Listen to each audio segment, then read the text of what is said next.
Olha, um dos principais assessores econômicos de Donald Trump disse hoje que mais de 50 países já entraram em contato com os Estados Unidos para iniciar negociações sobre as tarifas.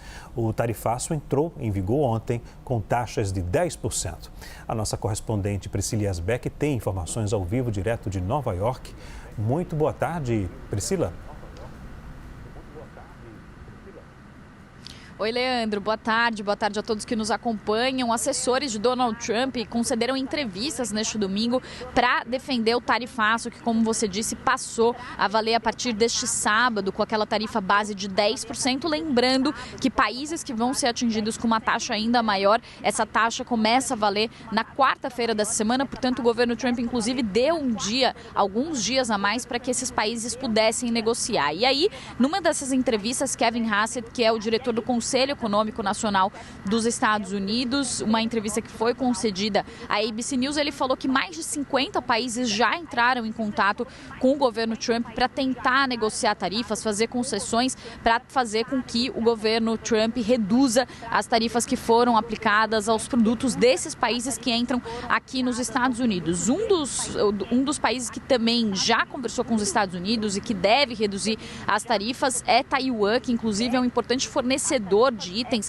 para moda, para vestuário aqui dos Estados Unidos, e disse que vai reduzir as tarifas para produtos americanos importados em Taiwan a zero para conseguir também tarifas melhores para os seus produtos. Inclusive, isso chegou a levar ações de varejistas a subir na sexta-feira. Inclusive, a Nike, que tinha caído na quinta-feira, chegou a fechar o pregão de sexta-feira com uma alta de 3%. Um outro ponto interessante dessas entrevistas, Leandro, é que Donald Trump, na sexta-feira, retweetou ali na Truth Social um vídeo que dizia que o que ele estava fazendo nada mais era do que uma jogada de mestre de implementar as tarifas para derrubar o mercado financeiro e forçar o Fed, o Banco Central Americano, a reduzir os juros. Inclusive, esse vídeo falava que quem tinha dito isso era o mega investidor Warren Buffett. Depois disso, a Berkshire Hathaway, que é a empresa de Warren Buffett, desmentiu que ele teria falado isso, mas Donald Trump já tinha repostado esse tweet e hoje mesmo, inclusive, Kevin Hassett chegou a falar que não tinha nenhum tipo de coerção sobre o Banco Central Americano, desconversou essa história, mas fato é que Donald Trump gostou dessa narrativa de que isso seria nada mais, nada menos do que uma jogada de mestre, o que muitos economistas dizem que não é o caso. Também quem conversou com a imprensa neste domingo foi o Scott Bessent, que é o secretário de Tesouro americano, que ele disse que não havia nenhuma razão para antecipar qualquer tipo de previsão de recessão aqui nos Estados Unidos, e ele falou que pudemos ver pelos números que saíram de dados de emprego na sexta-feira que a economia continua avançando e não há razão para precificar nenhuma recessão. Por que ele disse isso? Na sexta-feira saíram, de fato, esses dados do payroll, que é esse relatório de empregos aqui dos Estados Unidos, mostrando que os Estados Unidos criaram 228 mil vagas, ou seja, mais vagas do que os economistas esperavam, mas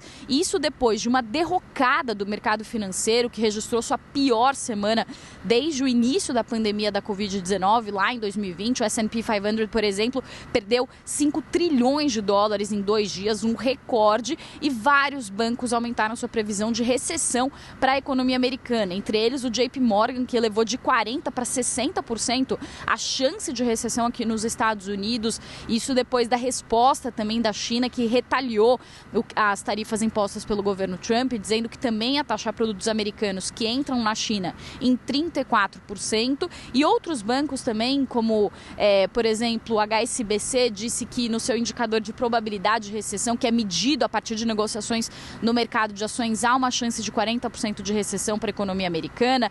O Deutsche Bank, o Bank of America, o Barclays, também outros bancos, UBS, todos eles falaram sobre uma maior chance de recessão por causa da política tarifária de Donald Trump, e até mesmo o presidente do Banco Central americano, Jerome Powell, na sexta-feira, num evento, disse que as tarifas foram maiores do que o que era esperado, e também disse que isso pode trazer uma inflação mais persistente para os Estados Unidos, ou seja, pode, inclusive, insinuando que isso poderia trazer algum tipo de mudança em relação à perspectiva de juros aqui. Só para para finalizar, Leandro, muitas análises foram no sentido de dizer que presidente nenhum em sã consciência mexe com a economia desse jeito e cria uma instabilidade quando está tudo indo bem. E foi o que Donald Trump fez, criou um choque extraordinário. A ver como que vão ser os próximos dias, se depois de o mercado digerir um pouco essas notícias, se as coisas se acalmam ou se as ações vão continuar caindo e se Donald Trump vai recuar ou não